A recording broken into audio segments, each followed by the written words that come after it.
I wanted to start, though, having the three of you think about when you were listening to each other, although we haven't heard Frank yet, but when you were listening to each other and thinking about this topic of preparation and how we do what we do, and how is it that what are those criteria that we think about around sermon preparation? What questions came to mind when you were listening to each other? I mean, what did you want to ask each other that you didn't get to ask each other? You better assign somebody to answer the first question. What's that? You better point to one of us to answer the first question. We're all over the line. Yeah, go ahead. Yeah, I'll do it. How you make genius look so easy. I mean, really, it's tons and tons and tons and tons of work that goes into a 20-minute sermon. And how both of you, it flowed, it was easy. It looked like you weren't sweating at all, and I know you were. So how many hours, not just during that week, but I don't know if you can even, how many hours were into that sermon would be the question that I'd ask. I have found that the shorter the time frame, the more difficult the preparation. If you've got 50 minutes, you can spend 15 drilling for oil. I say if you've got 50 minutes, you can spend 15 drilling for oil until you hit something, and you can keep going. If you've got 15, you got to come right out at it and try to get your point out, to get through your objectives, and to leave the listener with what you hope is the next step. So for me, the hardest part of shorter sermons is taking what might normally be my thinking, my writing process, and condensing it to fit the audience, without giving up what I always think is, this is too much to give up. This is too much to give up. But as Edmund Steinley of Lutheran fame told us at a class in Union, nobody will ever miss what you don't say because they never knew that it was there in the first place. Yeah. I just want to say it's been such an honor to be in conversation with all of you, formally and informally. It's such a relief to know that there are others who feel the same passion about preaching that I do and apply the same standard of excellence. And so I'm honored to be your friend now, and I'm glad we exchanged cell phone numbers so we can be.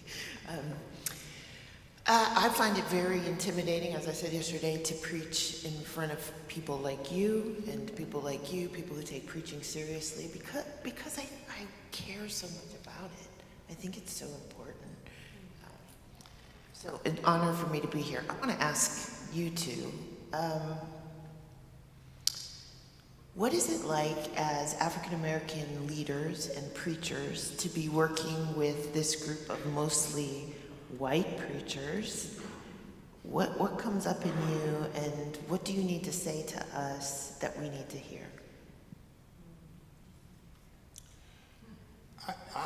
I am determined to be as much of me as I can be wherever I go. That's what makes a good preacher. Yeah, as much of me as I can be. I think in terms of a manner and a delivery,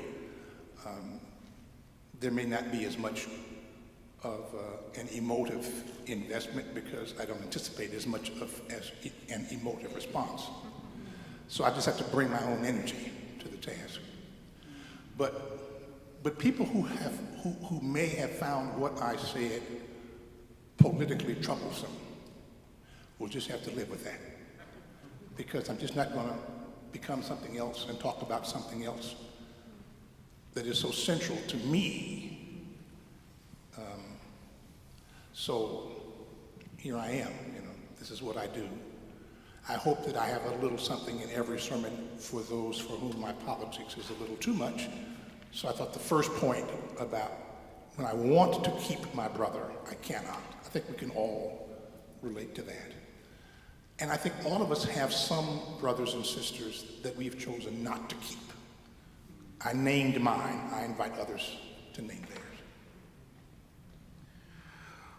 Thank you for that question, and I've had the blessed fortune to be able to design a program around my response, which is, this is the mission of our PhD program, which is that I believe that the history, the depth, the power, the imagination, and the genius of African American preaching can generate a preaching renaissance to revive American Christianity in the 21st century. I think American Christianity is on life support, and I think that the genius, the beauty, the depth, the power of African American preaching can generate a preaching renaissance. And so I have 10 PhD students that I work with to bring that vision to fruition. Because we do need a revival in American Christianity. It's almost embarrassing, not all of it, but some of the Christianity, the stuff that's purported to be Christianity.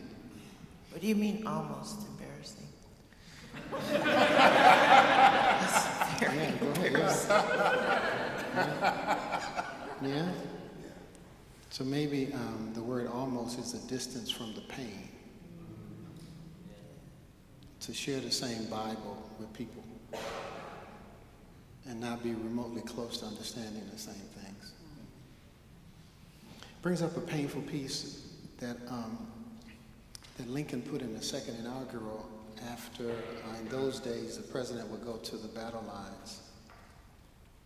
And on the Confederate side, the Confederate soldiers had a pocket Bible in their shirts, and on the Union side, they had a pocket Bible in their shirts, and they would, upon the people dying, they would take the Bibles and stack them up. So he walks along the Union line and sees Bibles stacked up, and then he walks along the Confederate line, and he puts this line in the second inaugural,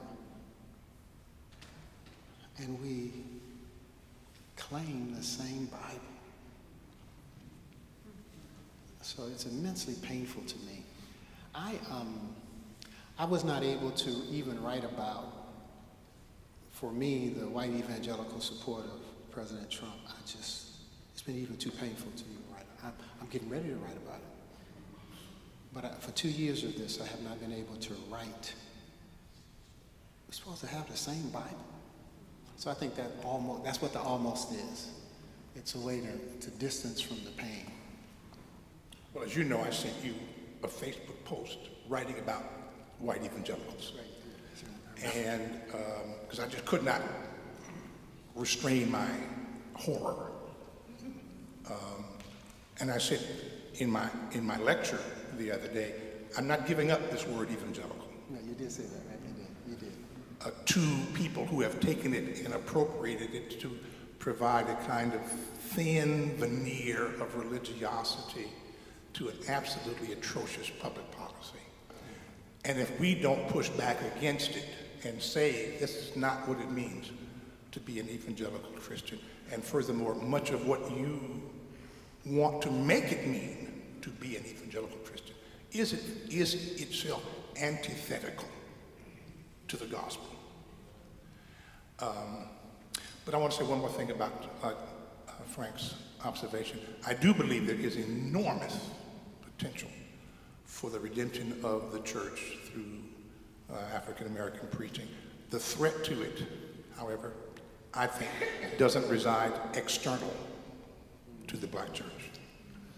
The threat to it resides within the black church with a rush to the prosperity, cheap grace, entertainment focus, so that one has to look even within the black church to find authentic voices, because they've either run off after celebration and praise, or they've run off after prosperity and health and wealth and that sort of thing. So we have to, that redemption cannot take root in the white church until it has taken deep root internally. It's a real problem. One of the things that that we talked about, or that there was a conversation behind this final panel was, and really builds off of some of the despair that we're naming in terms of what does Christianity look like, and how do we preach into this sort of usurping of Christianity, is how does a preacher maintain and persist in an authentic hope in this kind of environment? That's what I was doing at 3 a.m. this morning. Yeah. After yesterday, to think of the women that I love deeply in my life who have had to grapple for years, therapy, with being sexually molested and assaulted. And to hear the President of the United States say, it's tough for young men in America now. It's just a height of insult. You dismiss all these people. It's like a lack of empathy. It's like, are you so privileged and so distant that you have no sense of another person's suffering? So even if you disagree with a person, you don't have to insult people. That's what. So I'm getting ready for the president. I'm like a kind of despair of realizing not only that the president says it, but then he says it in front of cheering crowds of people who are applauding this, as if all the years of therapy, all the lives that have been trying to work around this pain of being assaulted doesn't matter. It has nothing to do with Kavanaugh. I'm not, I got other issues. I got Merrick Garland issues with Kavanaugh, so, I can't, I'm still angry about blocking Merrick Garland, so. But the insensitivity, and to have an applauding throng. I think, one way that I hang on to hope is by insisting that we use our platforms to model a different way, to hear people's suffering and to project hope, and we have the text to back us up, right? After the first Muslim ban, I was so furious. It was a Saturday afternoon. My worship leaders called me and they're like, what are we gonna do? I don't know what to do, scream. So we got up and I had 3 of my colleagues read every single passage in the Bible about welcoming the stranger, one right after the other, and then sit down, because I don't know what else to say. But that's what we have to hold up to this. It's not me getting up there and saying my political position. This is our sacred text. This is the standard of love that God has laid out for us. Take it up with God if you have a problem. I didn't write that book. Yeah. Let me leave a challenge, if I might, to the attendees and to all of us. There's a letter written by Nancy Helen Burroughs, a very famous African-American woman who was involved in the turn of the 20th century in both issues of education and the elevation of women into a certain equal status within the National Baptist Convention. At that time, was almost a monumental task. But she wrote a letter to what she called her white sisters, in which she said, no matter how much I do, I will not be able, we black women will not be able to fix what is wrong with American society if you don't speak up. And so it was a plea to white women to aggressively and forcefully take the side of their sisters who were being oppressed, who had less voice. As powerful as black preaching is, most white people don't come to hear it. And so while I affirm it and those who benefit from it, with whatever voice you've got, in front of whatever crowd you have, with whatever style you employ, We are not going to fix what's wrong in America until white people get tired of the present status quo and push against it. And your silence is consent to the direction in which the country is going. If you are not outraged, if it's not enough for black people Somebody tweet that. to be outraged, it's just not enough for Frank and me and Amy and Karoline to be outraged. I need for you to be outraged. James Baldwin said, if you wake up in America and you're not angry every day, there's something wrong with you. So I just want to charge you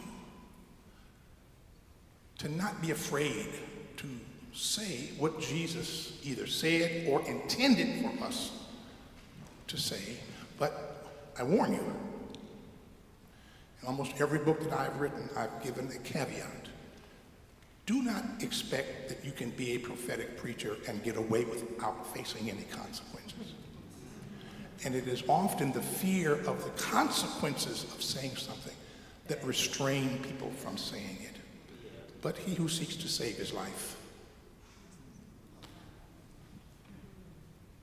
Who was the African woman you quoted? Nanny Helen Burroughs, Burroughs.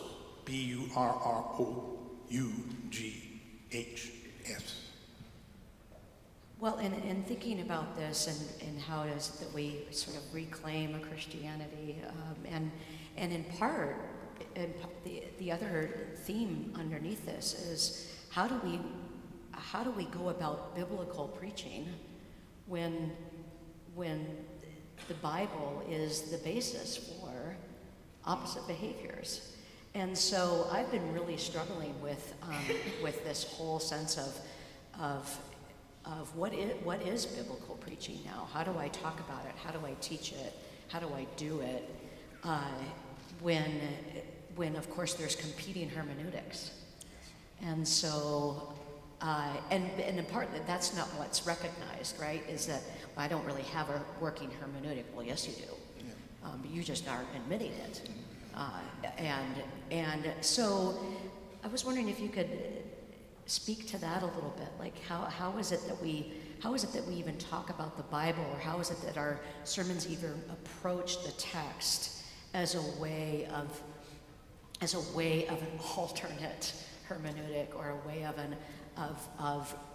of intimating a kind of biblical preaching that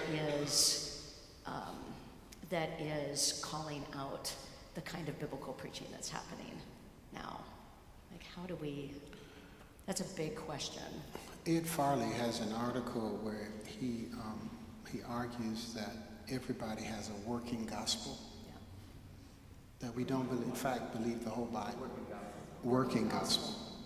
That in fact we don't believe the whole Bible. We don't preach the whole Bible. Jefferson's Bible. Yeah, but to cut out. That all of us have a working gospel means that there's an ordering of text. And an ordering of text to me is theology. So for example, if slave masters gave African American people, slaves would be to your masters, women be silent in church, then slaves turn over to Exodus narrative, and we prioritize that narrative, or women might prioritize a different narrative. And so the first thing is to be honest about the working gospel, because your working gospel is your theology, and your theology determines your hermeneutic. And so if you could be honest about your working gospel, we may be able to get somewhere. But once we put universal claims as if this is the only interpretation, and that's hard, because I believe that a liberation ethic is the deepest interpretation of the text. But there are people who argue with that, whether or not that is. I think it's also related to a misappropriation of religion in America. So, for example, if we're preaching, as I said yesterday, to give answers to things, I think that's preaching without integrity. And I think that the hermeneutic you're speaking of often takes that approach. And we like it because it's so easy. You know, if I could just go in, you just tell me what to do, I just do it, and then I know I'm done. But I don't think that that's a hermeneutic Jesus would take. It's about mystery, and it's about questions, and it's about delving deeply into like the pain of the world and being willing to sit with that. And you can't do that alone. You have to teach your people to do it with you. And I just think that that's a much higher bar. Just stay away from that, like 5 steps to a happy marriage. Let me pick up on a point that Amy made yesterday. There was a time when the church and church leaders sat at the table of power and influence. I mean, the New York Times used to publish snippets of sermons of Manhattan-based preachers on the Monday after. The New York Times. You're going to quote my predecessors again? Yeah. There were others in New York. But I could have, yeah. I think part of what has happened to biblical preaching is it is difficult to thrive in a culture of biblical illiteracy. And that illiteracy is Do you have beginning... an answer to that, too? It's I mean, like, beginning how to to teach that? extend to the pulpit. There was a generation, all of us might have been in it, when if you started any biblical story, you had a pretty good chance of being able to finish it. Somebody said, you remember the story of so-and-so and so? Oh, yes, and then you just go on and take it right to the end.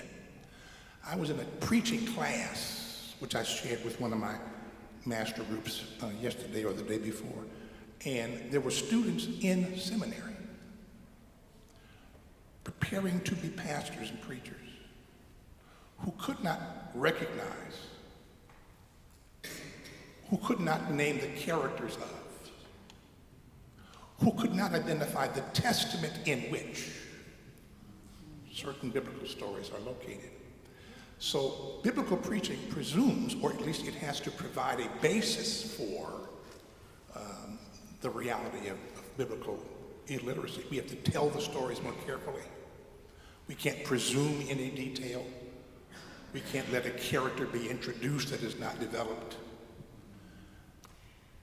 Everybody who's in my master classes is laughing now because I mean, There's a real problem. we're teaching biblical literacy when we're up there. And also it's the best thing we've got. And I just asked, what Bible? So when we say biblical preaching, we're often talking about a different working gospel. So before you answer the question of biblical preaching, what Bible are you talking about? Because we have different Bibles. Not versions. Not King James versus NIV, content Bibles. Yeah. I believe in an entirely different thing than you do. But we have different scripture that we prioritize. A canon within a canon. A canon within a canon, yes. That's right. That's out of the Andre Resner article. Yeah. Andre Resner has an article on the mystery of Stewart, the mystery of preaching, which is close to what you were suggesting. So you read those 2 articles, Ed Farley, I can't remember it, I just know the name, and Andre Resner about mystery, and this, if you like this working gospel, and matter of fact, they even argue if we're preaching Bible passages and not preaching the Bible, that it's possible to preach passages from the Bible and not preach the gospel. Well, Leviticus 18:22 is a perfect example of that. This is the verse that people who are homophobic turn to justify their homophobia. And they just go to town on Leviticus 18:22. And then I have to say, now you do know that in the rest of Leviticus, if you want to live by 10th century BC holiness code, there are also provisions in there about wearing clothing made of more than one fabric. That's right. Or eating shellfish. That's half my wardrobe. Yeah. I mean, so the irony would be homophobic people going to Red Lobster wearing, multi-fabric garments to beat up on people on the basis of Leviticus 18:22. You can't just take a verse out of context Can somebody tweet that too? and say, well, the Bible says. Well, it says a lot of things, most of which you just left out. Yeah, or it's Micah. That's a great verse, right? Micah 6:8, but the rest of Micah is right. Yeah. So if we think about this challenge of this, what is biblical preaching, and then how is it that we are preaching in this age of biblical illiteracy? How is it that our sermons, and recognizing that our sermons are partly teaching, right? Teaching biblical literacy. How is it that how do we navigate that, or how do we work our preaching that it's not just teaching? I mean, how is it that we talk about the Bible, or how is it that we teach in our sermons that it's not simply a Bible lesson? Do you see what I'm saying? Like, how do we do that? 3 minutes. 3 minutes? Okay. Lightning round. What? Lightning round. Lightning round. And then I have one more question. Okay, quick. Vic, I think you have fix to bring that. That'd be great. No. some illustrative material to bear. You have to help people see the principles of the text through the experience of A or B or C. We were talking in the car coming over here about how did earlier generations of African American preachers respond after the Dred Scott decision, or after Plessy versus Ferguson, or after Selma. So I think the Bible comes alive not only as you read it and talk about it textually, but then try to put some windows, some contemporary points of view that help to shed light on what it looks like for us today. I have a comment, but I can let that stand. No, go ahead. Yeah. How do we stay in touch with the fact that the Christ event is an event that's transformative, that turns upside down the priorities and orders of the world? The privilege of the world gets turned upside down by this Christ event, this person who comes, who proclaims the reign of God, the kingdom of God. And so we reduce proclamation of the reign of the kingdom of God to your haters are your elevators. Life coach principles, how Jesus can make you healthy, wealthy, and wise. And there's some value in the ethics of Jesus helping us to better our lives.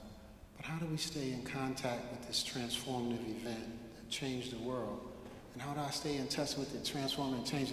It continues to transform and change my life. Because if it doesn't change my life, then I'm going to preach Bible passages and give out life coach lessons. I'm not so worried about it being a Bible lesson. One of the gifts of biblical illiteracy is you can say please take out your pew Bibles and turn to page 500 and whatever. And people are like, oh my gosh, I can read the Bible. Yeah. There's this big blockage where people are not even engaging the text. And I think getting them to engage the text is worth so much just in itself. Well, I think we will stop there. Thank you very, very much. Please thank our panelists for this conversation.